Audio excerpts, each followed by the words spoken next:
Nama saya Timmy Teng. Di sini, saya hendak memberitakan tugasan saya iaitu kemahiran sosial dan moral perkembangan awal kanak-kanak. Tuhan telah memberikan kekurangan kepada setiap individu agar menyadari bahawa tidak ada yang sempurna di dunia ini. Namun, pada kenyataannya, masih banyak orang yang menghina dan menjadikan kekurangan orang lain sebagai sebuah cabaran.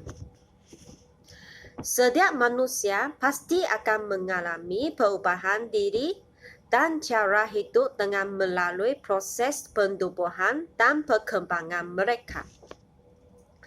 Sifat perubahan ini tidak dapat diukur, tetapi jelas kelihatan berubah mengikut peredaran massa.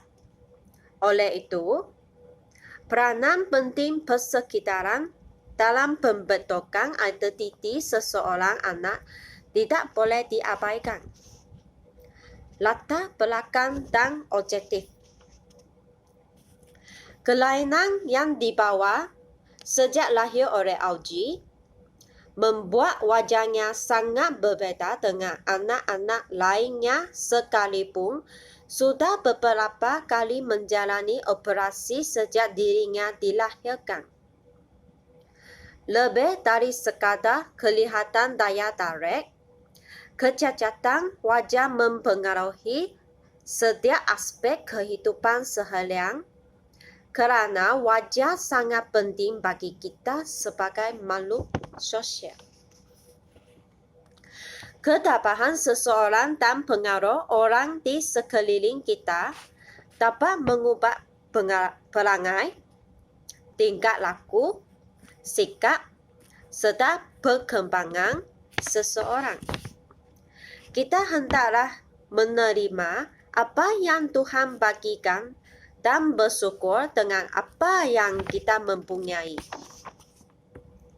Reaksi kejiwaan seperti sikap, emosional, perhatian, kemauan, motivasi, harga diri dan lain sebagainya tercakup dalam psikologi sosial. Dengan demikian, psikologi sosial mempelajari hal-hal yang meliputi perilaku seseorang dalam konteks sosial. Ringkasan cerita. Augie ternampak ibu bapa sedang bergaduh. Dia berasa sunyi dan takut serta sedih ketika mengenakan kelahirannya. Ibu bapa tidak meninggalkannya dan berputus asa sebab wajah yang pelik ini. Dia selalu memakai topi angkasa kerana tidak mahu orang lain menampak mukanya. Suatu hari, ibu membawa Augie pergi sekolah untuk melapor. Dia berasa takut kerana tidak memakai topi. Guru besar memperkenalkannya kepada 3 murid itu. Walaupun murid mempersalang, tetapi tangan dan kaki mereka yang tidak terkoordinasi dan gelisah menjadikan Augie perasan bahawa mereka belum bersedia berkawan dengannya. Perangai murid-murid yang tidak mesra terhadapnya serta menanya-nanya dengan sebab mukanya. Pada keesokan hari, Augie memakai topi ke sekolah.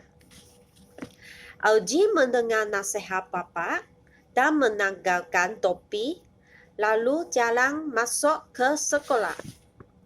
Apabila memasuki sekolah yang sibuk ini, murid-murid memandangkan dengan macamnya adalah raksasa.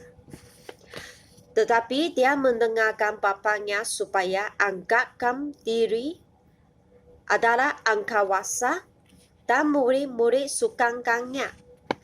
Tetapi kenyataannya tidak seperti ini. Penilaian tentang usaha ibu bapa Augie.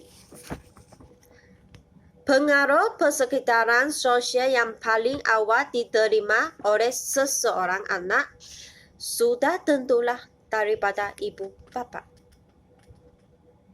Tidak ada seorang bayi melahirkan dalam keadaan baiklah.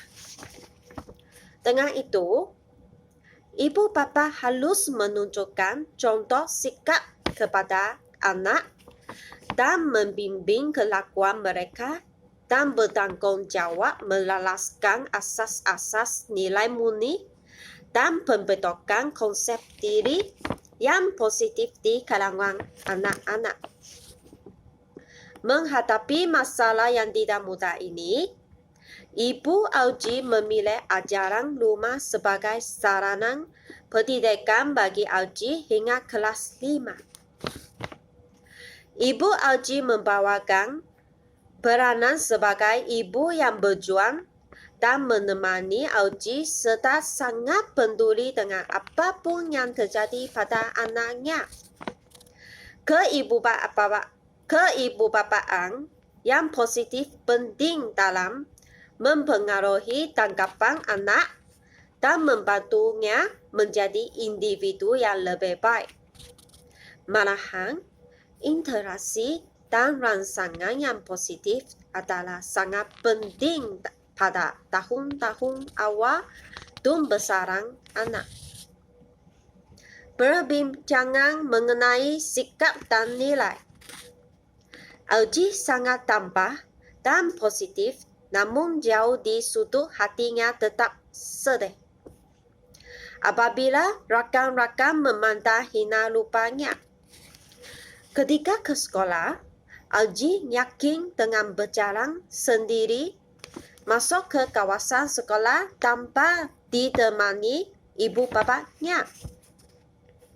Hasil daripada perbincangan dapat disimpulkan bahawa faktor persekitaran sosial terutama ibu bapa, rakan, guru dan sebagainya memainkan peranan yang cukup penting dalam pembentukan jati dirinya.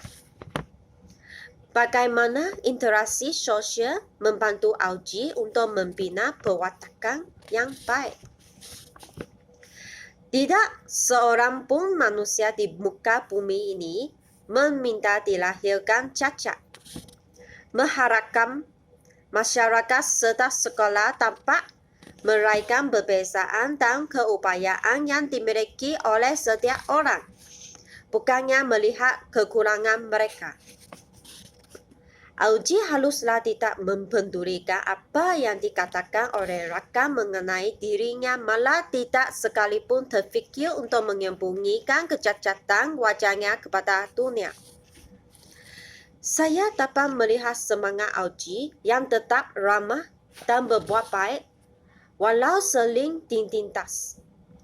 Augie membuktikan bahawa di padang rendah dari lingkungan tidak akan mengalahkannya, kerana setiap individu sudah terlahir punya kekurangan dan kelebihan masing-masing. Oleh itu, kehidupan kanak-kanak perlu digerakkan secara bersepadu agar mereka turut memberi sumbangan positif terhadap pembinaan generasi muda yang berketerampilan dan berakhlak mulia. Kesimpulan, akibat kelainan wajah Augie, dia kerap kena dipandang rendah dari teman-teman di sekolahnya, sehingga dia harus berjuang mengalahkan sakit hati, malu, dan rasa sedih untuk dapat diterima lingkungannya.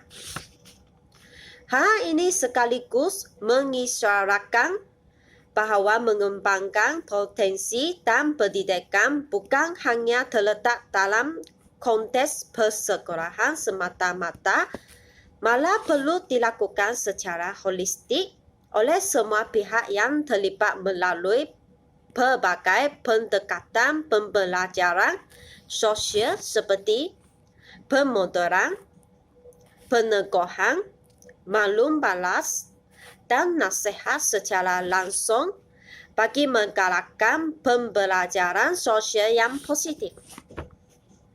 Saya di sini ingin memberi kesedaran kepada orang lain bahawa penampilan atau lupa seseorang itu hanyalah satu sisi kecil dalam diri seseorang dan ada perkara lebih penting daripada itu.